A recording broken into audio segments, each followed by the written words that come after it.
Iran, America और Israel के बीच चल रहा युद्ध अब बेहद भीषण रूप ले चुका है।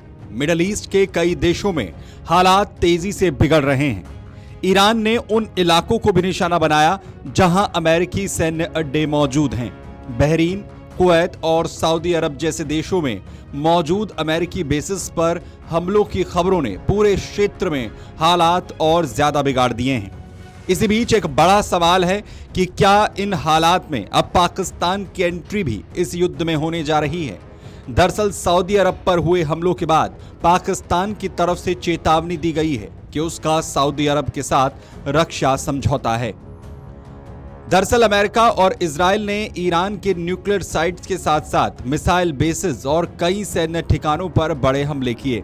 इसके जवाब में ईरान ने भी ड्रोन और मिसाइल से जवाबी कार्रवाई की। ईरान के हमलों का असर सऊदी अरब, कतर और बहरीन जैसे खाड़ी देशों तक देखने को मिल रहा है, लेकिन इन हमलों के बाद तनाव और ज्यादा बढ़ा हुआ दिखता है। सऊदी अरब पर हमले के बाद पाकिस्तान के इस युद्ध में शामिल होने की चर्चा और भी ज्यादा तेज हो चुकी है। जाहिर है पाकिस्तान और सऊदी अरब के बीच सितंबर 2025 में एक अहम रक्षा समझौता हुआ था। इस समझौते को स्ट्रैटेजिक म्यूचुअल डिफेंस एग्रीमेंट कहा जाता है।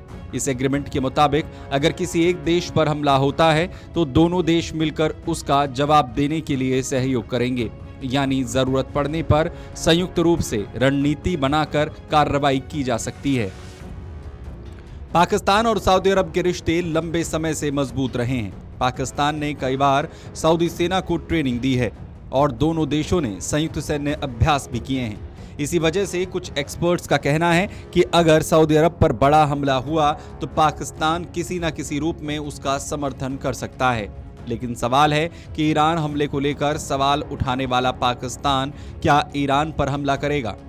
दरअसल परमाणु हथियार होने के कारण सऊदी अरब को एक तरह का रणनीतिक सुरक्षा कवच मिल सकता है, लेकिन पाकिस्तान ने आधिकारिक तौर पर कभी ये नहीं कहा कि वो सऊदी अरब को न्यूक्लियर सुरक्षा देगा। लेकिन अगर ऐसा हुआ तो ये न्यूक्लियर नॉन प्रोलिफरेशन ट्रीटी के नियमों के खिलाफ हो सकता है। दूसरी तरफ पाकिस्तान के सामने कई घरेलू चुनौतियां भी हैं। देश की अर्थव्यवस्था पहले से दबाव में है। अफगानिस्तान सीमा पर तालिबान के साथ तनाव बना हुआ है और भारत के साथ भी रिश्ते सामान्य नहीं हैं। इसके अलावा पाकिस्तान के अंदर ऐसे लोग भी हैं जो ईरान के प्रति सहानुभूति रखते हैं, क्योंकि दोनों देश मुस्लिम हैं और उनकी सीमाएं भी जुड़ी हुई हैं। ऐसे में अगर पाकिस्तान खुलकर सऊदी अरब के पक्ष में युद्ध में उतरता है तो देश के अंदर विरोध बढ़ सकता है। और यही वजह है कि फिलहाल पाकिस्तान संतुलन की नीति अपनाता हुआ नजर आ रहा है। इसीलिए पाकिस्तान अभी तक केवल चेतावनी दे रहा है, लेकिन सीधे सैन्य कार्रवाई का कोई संकेत अभी तक पाकिस्तान ने नहीं दिया।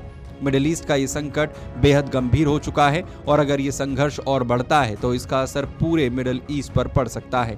पाकिस्तान इस वक्त एक मुश्किल हालात में है, जहां उसे ईरान, सऊदी अरब और अमेरिका तीनों के साथ अपने रिश्तों को संतुलित रखना पड़ रहा है।